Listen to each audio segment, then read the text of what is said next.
былай таңдаймыз. Мынаны қараңыздар. Көк ссылканы басамыз, любой мына жерде 3 ссылка тұр ғой, соның біріншісін басайықшы. Біріншісін басасыздар. Ашылады, иә. Ол жерде қалай тұр? Неше түрлі шрифттер тұр, сізге қалауынша қандай ұнап тұр сізге. Вот, қараңыздар, оны қалай жасаймыз? Бұл программа негізінде английский. Егер қазақша, орысша жазатын болсаңыздар, ол шықпайды жазуыңыз. Сондықтан, мысалы, мен қазір өзімнің фамилиямды английскийге көшіріп, солай жазамын. Жарайды, Жұмашева дей салайын, ал енді қараңыздар. Snow дейміз кән.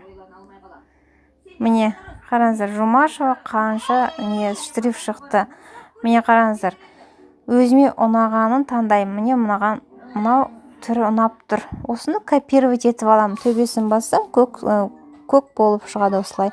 Копировайтты басамыз, копирована енді прямой бұл ссылкадан шығып кетемін дағыны Инстаграмға барам. Инстаграмға барамын. Ол жерде менде профиль болады. Профиліме барып алайын.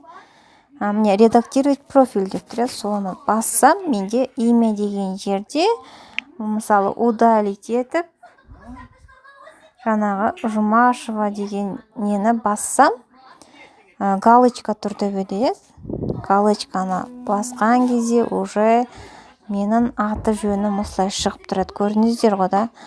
Вот осылай жасайсыздар.